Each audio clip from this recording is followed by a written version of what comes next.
Right now, while you are watching this, a quiet war has already begun.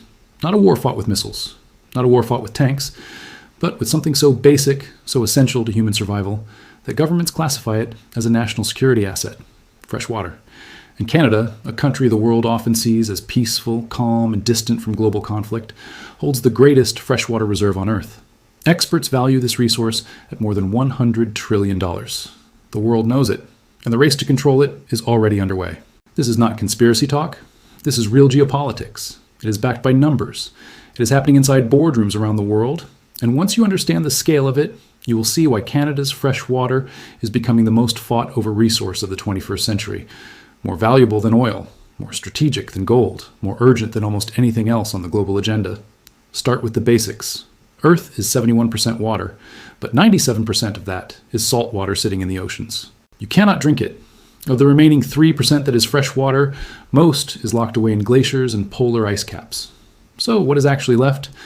The liquid, accessible, drinkable fresh water that humans can realistically use is less than 1% of all water on Earth. Less than 1%. And Canada controls roughly 20% of that.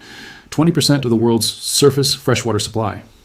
Now look at the demand side. The United Nations warns that the world is moving toward a freshwater crisis. By 2040, more than half of the world's population, around 4 billion people, will face serious water shortages. Parts of Northern Africa and the Middle East are already living that reality. India's aquifers are draining at a catastrophic pace. China, with 17% of the global population, has only 7% of the world's fresh water. The math does not work.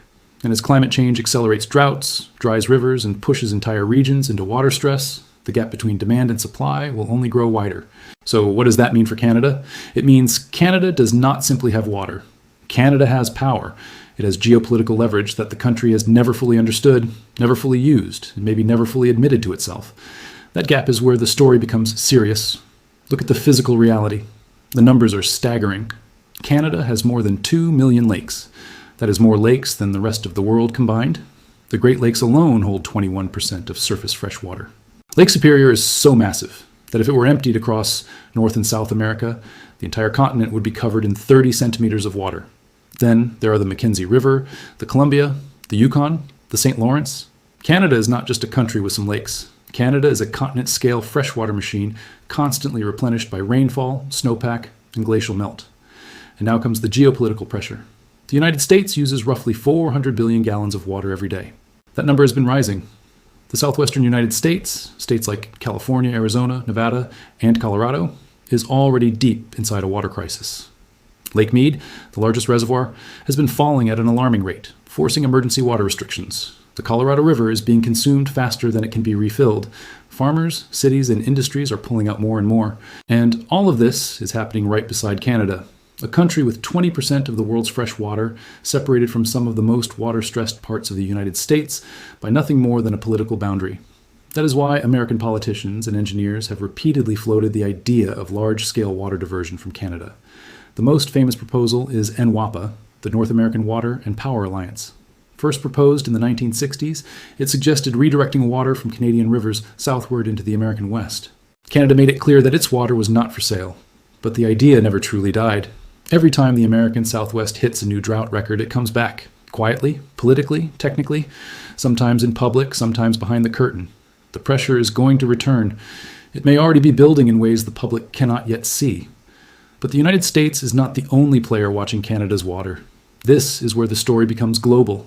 Countries across the Middle East, South Asia, and East Asia are already investing in water infrastructure around the world. Saudi Arabia buys farmland in the American Southwest for irrigation. China acquires farmland across multiple continents. Gulf states fund desalination projects while seeking long-term water security partnerships with water-rich nations. Canada has not yet become the direct center of these global water acquisition strategies. But that is changing. Canadians need to understand what is at stake before the conversation moves from boardrooms to negotiating tables, because Canada does not currently have a comprehensive national water export policy.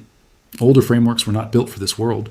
They were not built for an era where nations redesign foreign policy around resource security. They were not built for a world where one drought in South Asia can send shockwaves through global food markets all the way to Canada's doorstep. Canada is walking into the most important resource negotiation of the 21st century without a clear strategy. And the rest of the world, quietly, deliberately, is already sitting at the table. This is where the issue stops being theoretical, because the question is no longer whether water matters. The question is who understands its value first, who moves first, and who enters the negotiation from strength instead of weakness. Canada is sitting on top of the single largest freshwater reserve on Earth, a resource now valued at more than $100 trillion by economists and environmental analysts who study global water markets, and the world knows it. So now the real question is not whether Canada's freshwater matters. It is who is positioning themselves to take advantage of it, who wants access, who is building strategy around water scarcity, who is moving quietly, aggressively, and long before the public even understands the scale of what is happening. Start with China. China is the most systematic actor in the global water competition. It has 17% of the world's population, but only 7% of its fresh water. Northern China, where a huge share of the country's industrial and agricultural base sits, is already under severe water stress. The Yellow River, a river that sustained Chinese civilization for thousands of years, has in recent decades run completely dry before reaching the sea during low precipitation years. That is not a small warning sign. That is a civilizational alarm bell. Beijing has spent billions on the South to North Water Diversion Project, one of the most expensive engineering projects in human history, moving water from the wetter south toward the drier north. But internal diversion can only go so far. China's long-term strategy is not only about moving water inside China, it is about securing food and water supply chains internationally. Chinese state-linked entities have acquired farmland in Africa, South America, Southeast Asia, and Australia. They have invested heavily in water purification and desalination technology. They have also built diplomatic relationships with water-rich nations that go much deeper than ordinary trade deals. On the surface, these moves may look like agriculture, infrastructure, or development. But underneath, the logic is water security. India faces a different kind of crisis. India has more than 1 billion people, rapidly expanding agriculture, and a groundwater situation that scientists describe as a slow-motion catastrophe. The aquifers beneath India's most productive farming regions, the regions that feed hundreds of millions of people, are being depleted far faster than rainfall can replenish them. A 2019 government report found that 21 major Indian cities were on track to run out of groundwater within a few years without major intervention. The situation is not fundamentally improved. And as India's population continues to grow, as its middle class expands, and as demand rises for more water-intensive food and goods, the gap between supply and demand will widen even more. Then there is the Middle East and North Africa. This region tells perhaps the most extreme version of the story. Countries like Saudi Arabia, the UAE, Jordan, and Egypt have essentially no renewable freshwater surplus. Saudi Arabia has spent decades drawing down ancient non-renewable aquifers to support agriculture. Those aquifers are not coming back. So the strategy has shifted. Desalination, food imports, land acquisition abroad. Egypt's entire civilization depends on the Nile. And upstream dam projects, especially Ethiopia's Grand Renaissance Dam, have created what some analysts describe as a possible flashpoint for interstate conflict over water rights. These countries understand water in the most direct way possible. Not as a market, not as a headline, but as survival. They are not going to sit back passively while their supplies shrink. They are going to look outward for solutions. And then there is the United States. The United States belongs in a category of its own when it comes to Canada, because of one simple geographic reality. The two countries share the longest international border in the world. The American West's water crisis is not some distant future problem. It is a present emergency. Lake Mead is at historic lows. The Colorado River Compact, which divides the river's flow among 7 states and Mexico, was signed in 1922 based on flow measurements that later turned out to be unusually high for that period. The real average flow is significantly lower than what the compact assumes. That means the legal structure governing water in the American West was built on numbers that were never realistic from the beginning.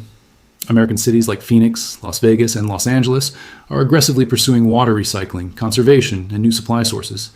And at some point, that search for new supply sources is going to look north. Now look at the numbers. What is Canadian freshwater actually worth? The answer depends entirely on how the question is framed. If water is treated as a commodity priced at today's market rates for bottled water or industrial water, the numbers are already staggering. Canada's total renewable freshwater resource is estimated at approximately 2.9 million cubic meters per year. Even at modest industrial pricing, the value of that annual flow runs into the trillions of dollars. But that framing still underestimates the true value. Because the value of water is not simply what it costs per liter. The value of water is what it enables. Agriculture, semiconductor manufacturing, which requires enormous volumes of ultra-pure water, energy production, which depends on water for cooling at virtually every major power plant, pharmaceutical production, food processing, Data centers, which are now among the largest water consumers in the developed world as artificial intelligence workloads continue to expand. When water is priced not just as a liquid, but as the foundation that makes entire industrial ecosystems possible, the $100 trillion figure becomes much easier to understand. It is not the price Canada would receive by selling water from the tap. It is the value created over coming decades as the global economy becomes more dependent on water-intensive industries, while water supplies tighten almost everywhere outside Canada. And that brings everything back to the question Canadian politicians have been most reluctant to answer clearly. What is Canada's strategy? Right now, the honest answer is uncomfortable. Canada does not have a comprehensive national freshwater security strategy that matches the scale of the challenge. What Canada has is a patchwork: provincial water management frameworks, federal oversight bodies, and international treaty obligations, all designed for a different era and a different threat landscape. The Boundary Waters Treaty with the United States is more than 100 years old. The Canada Water Act, which governs federal water policy, has not been substantially updated to reflect the modern geopolitical reality of water as a strategic national asset. Canada has consistently taken the position that its water is not for export, and that position is legally defensible for bulk water removals under existing law. But the real risk may not come as a dramatic formal request to buy Canadian water by tanker. The real risk is quieter: trade agreements that connect water access to broader economic concessions, foreign investment in Canadian infrastructure that slowly creates dependencies, diplomatic pressure applied in moments when Canada wants something from a partner country, and water access becomes an unspoken bargaining chip. The real danger is that Canada gives away leverage it did not even know it had.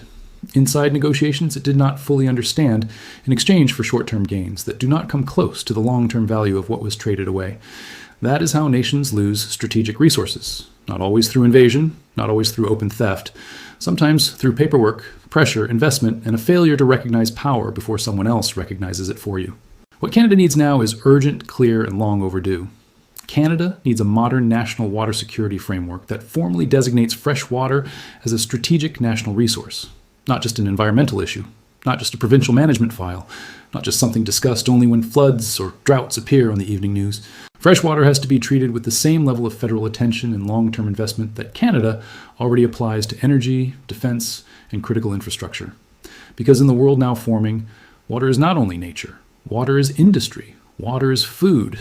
Water is energy. Water is leverage. And the countries that understand that first will shape the next century.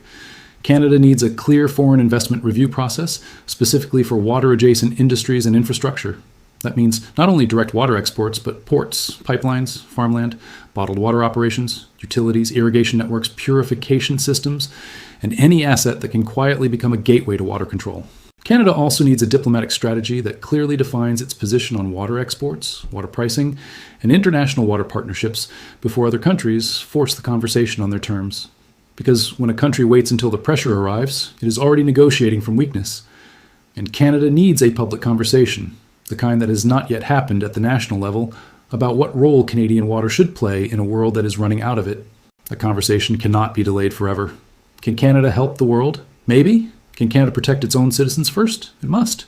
Can Canada build partnerships without giving away sovereignty over the most important resource of the 21st century? That is the real question. And it has to be answered before the crisis becomes too large to manage calmly. Because here is the fundamental truth this entire story has been building toward. Canada is not just a country with a lot of water. Canada is now in the position Saudi Arabia was in during the 1960s, sitting on top of a resource the world desperately needs before the world has fully come knocking. Saudi Arabia had oil. Canada has water. The difference is that Saudi Arabia knew exactly what it had and built an entire national strategy around it. Canada has not yet had that moment of recognition. That moment when a country looks at what it controls and decides deliberately and strategically how it will use it. That moment needs to happen. And it needs to happen now, before the pressure becomes too great, before deals are made from weakness instead of strength, before a resource that belongs to Canadians ends up serving everyone else's interests more than their own. The $100 trillion war for fresh water is not coming. It has already started, and Canada is sitting at the center of it, whether it is ready or not. So the choice is no longer whether Canada should think about water as a strategic asset. The world has already made that decision. The only choice left is whether Canada will make its own strategy before other nations make one for it. Because in the 21st century, the most powerful countries may not be the ones with the biggest oil fields, the deepest gold mines, or the largest armies. They may be the countries that still have clean, accessible, renewable fresh water when everyone else is running short. And Canada is one of those countries. That is the opportunity, that is the danger, and that is why the quiet war over fresh water is already underway.